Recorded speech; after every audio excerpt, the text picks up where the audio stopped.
sticking with us. This is kind of the cap of the day here, and we want to get good participation from you all. We talked about a whole bunch of different crops. Josh just talked about we need to preserve them when we make them, but how do we put them in our farm? Crop rotation. We talked a lot about crop rotation today. You don't hear a lot about it out in the industry anymore. Okay, I don't know how much you hear about the universities anymore because I haven't been there for a while. Tracy and I both went to school at Penn State, and we had the same teacher a few years apart. But basically, one of the first things we learned in basic agronomy was crop rotation, crop rotation, crop rotation, and we memorized a whole bunch of them. Jim here, you probably had it as well, with J.D. Harrington. You're learning? You betcha. Anyway, crop rotation's been going on for a long time. It was the first major advancement of agronomy, basically. And here's a shot of some grain crop rotations where they have corn, soybeans, and wheat. It's basically a system of order. Ideally, you have something growing every year of that mix, and you're putting your eggs in many different baskets and just rotating them through time. And you want to do that one, Tracy? Like Tim said, it's the foundation of productivity. I mean, this isn't new. Crop rotation initiated hundreds of years ago when people noticed that if they grew one crop after another, hey, wait a minute, that's better. It got better. That crop that we followed this other crop actually grew better with rotation. And it improved fertility. It reduces the need for some of that crop protection things. If you think like continuous corn, we build up rootworm cycles. If we can rotate every 2 to 3 years on corn, especially 1 or 2 is better. We don't have rootworm problems, and we have much better improved genetics now than what we did. So we can take something old and make it even better. Right. And what is crop rotation? This is your textbook definition. I got this off the internet, and I kind of smiled when I got it because that's the book we used. Basically, crop rotation is a system of growing different kinds of crops in recurrent succession on the same land, okay? And here's point B. In the strictest sense, crop rotation is more than just changing from crop to crop depending on, okay, this year's corn's high, next year soybeans high, or wheat, or whatever. By the way, the world wheat crop is like the biggest ever right now, so expect wheat prices to probably drop, which is probably a good thing because that means that seed prices will probably follow. So I got to be careful with the inventory, and you guys got to be smart about buying too. But anyway, we don't want to just go nilly-willy here and just go with the flow. We want to have a disciplined program.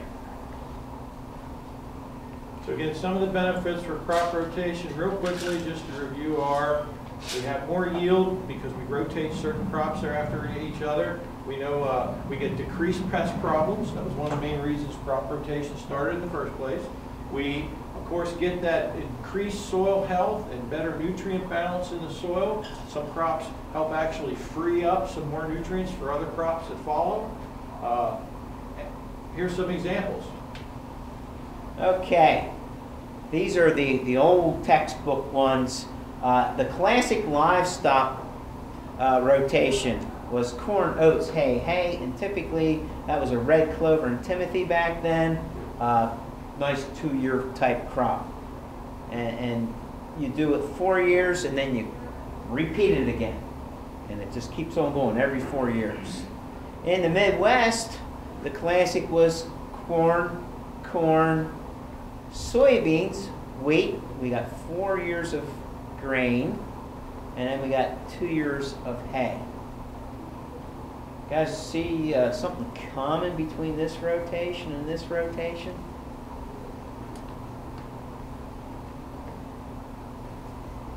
Yeah. 2 years of hay, right? Yeah. Why is that hay in there? Soil organic matter, somebody said that. Okay, you could say it's also to feed the horses to pull the plow too, but But really, from an agronomy standpoint, it is soil improvement. So now, back in the 70s, and probably even earlier than that, when after World War II we got the commercial fertilizers, we started having products like atrazine, weed control. We tended to put, dairies became larger, we went more to bump, because that large field harvest. We then became the corn, alfalfa, basically corn, alfalfa rotation in a dairy. The Midwest, that's when we've seen them switch more to what we still see today, which is corn and beans and corn and beans and corn and beans. And what are we missing here? Okay. Hay. We're missing the vegetative grass crop. Hay and the grass, what we talked about today, grass. And what's happening in the soil organic matters? They're going down. That's why the cover crop business is getting big right now. We're building them back up through having something growing. Okay, we kind of have this rotation that we're using on several of our farms close to us that we think works really well. It might have potential to work here as well. And that's when we do a first 3 years legume grass mix. So whether it be an alfalfa grass mix like what John was talking about, or a red clover grass if you're on wetter soils, that works real good. Followed by first year corn. First year corn does how much better than continuous corn? A lot. Depends on the year, but a lot. To 10, 20% or so. After we take that corn off, assuming it was for silage, we can harvest one of the winter annuals that Tracy and I talked about earlier. Well, our plant, excuse me. Then in the spring, we harvest our annuals. Then we go into summer annuals that Tracy talked about. And then potentially back into something like oats. Or possibly a cover crop to go back into corn then in year 7. Yeah. And these oats can be a cover crop or a forage. And we're back into that first year corn scenario again. And this cycle could just repeat itself over and over again. And if this doesn't quite match up for your livestock needs, maybe you have an alternative rotation going on that's maybe a little different than that. So this is a slide Tim talked about earlier today, where we have the 4 main groups. We have the high energy from the corn and the grain. We have the alfalfa for the protein on the other side. And what we talked about today was bringing in energy from grass, especially in that could be a winter grain or some of these good perennial grasses that John talked about, or some of the sorghum products that I talked about. I like to see at least 3 of these 4 categories in a system. You don't necessarily have to do all 4, because one farm maybe the perennials don't work as well, or another farm the annuals don't work as well. But we want to get a little diversity in there with at least some vegetative grass for both nutritional and soil needs. We'll just jump through these.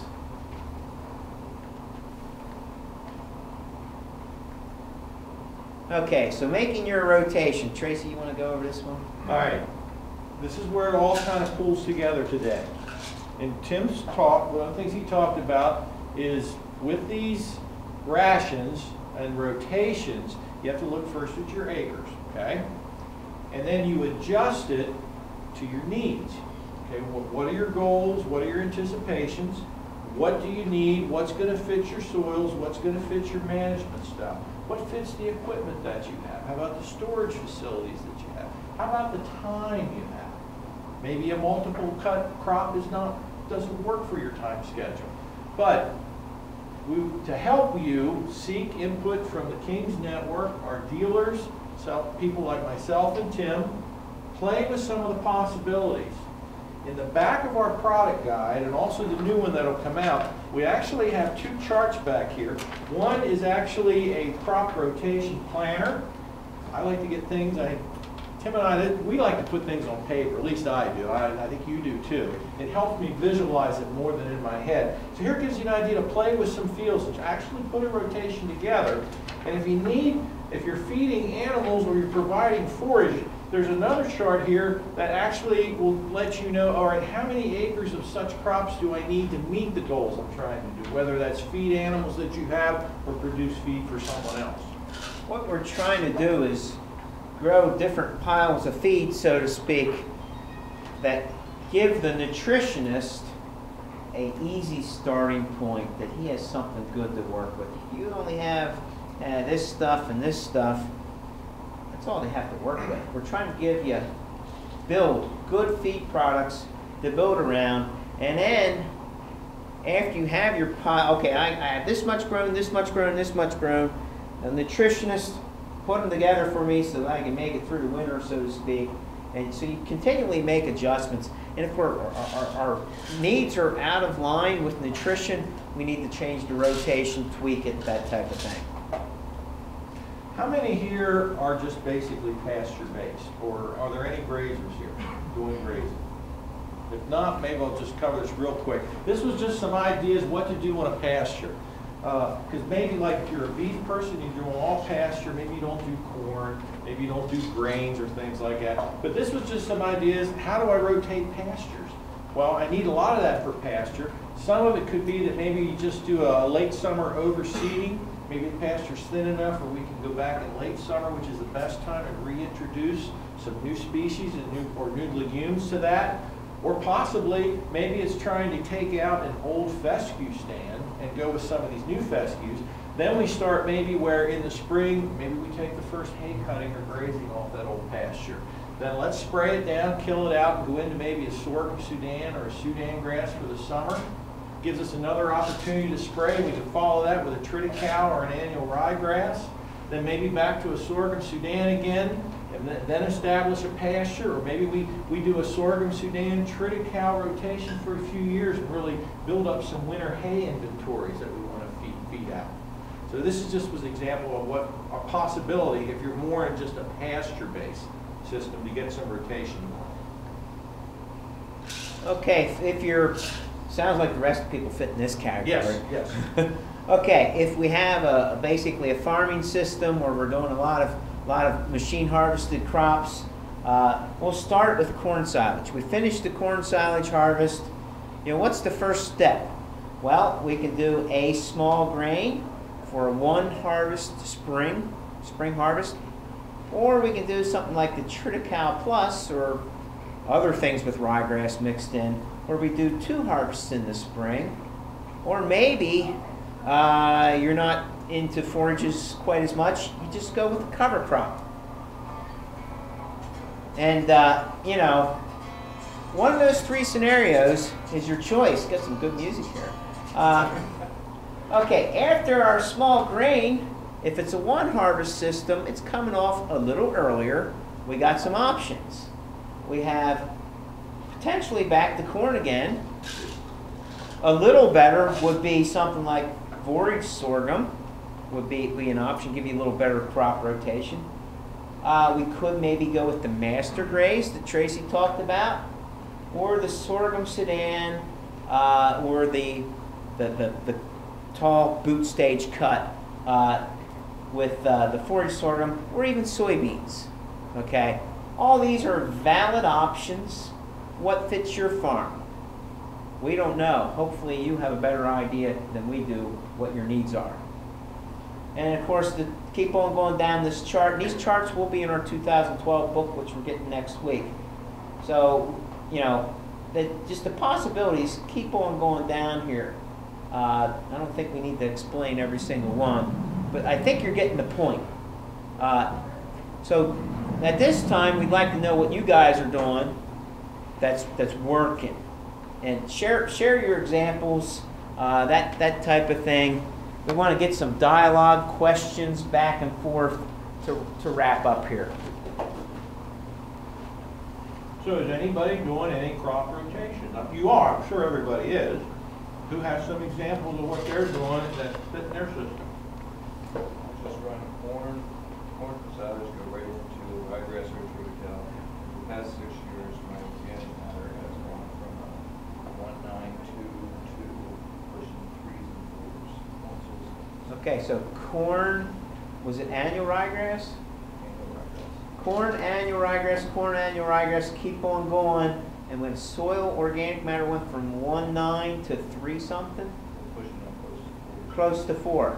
That's where we add productivity. The annual ryegrass, is that strictly a cover that you No, burn we down? harvest. You're harvesting for forage, so you're getting that root mass that's increasing your organic matter, because you're harvesting the forage off the top. Okay, have the corn yields gone up, decreased, or stayed the same? I don't get that root beer. I don't have a good year. Normally, You need a normal year, right? There is no normal Let me year. ask you this, have you seen a change in your soils I so think far the as? soils are getting looser. You can Okay. see the soils getting looser. I think last year, we had, I hate to use my neighbors as an example, but we had as good a corn as any corn around us. It's hard to compare. We haven't had a normal year. Okay, so that's an example of a real simple rotation. I think if you put a little more diversity, it might help you a little better, but you can see the results of what grass is doing for your soil. Okay. Anybody else want to share anything? Anybody want to share anything bad? Maybe a rotation they did that absolutely flopped. Hey, we learn more by failures, whether they're our own or our customers, than anything. Nobody's willing to fess up to those. Well, I have so much trouble staying in rotation. Of what? So much trouble staying in rotation. Staying in rotation? 7-year rotation. Okay, And I have such wet ground. okay. And I farm a good bit of state game lands. And it's all wet and they won't let you do nothing to it. Okay. So What is your 7-year rotation? I go 2 years corn, I have to go in oats, a winter grain, and then into at least 3 years ahead. And this is their protocol? That was their protocol. So Okay. I followed on all the ground I farm. Okay. The whole farm and all. Most places I have pretty good luck with it, but I have so much ground that it just holds the water that I can't get back in, say in time to get, in the spring, get the oats in. Okay, so it's a spring oat for grain? Yep, Okay. And they're making you plant the oats. They won't give you another option. no. Because they read the Martin Leonard stamp book. They are Said, you gotta do it this The way. commission is strictly by the book. By the book, yeah. I do probably get away with a lot more than a lot of people. What's the previous crop before the oats? 2 years corn. Here's corn.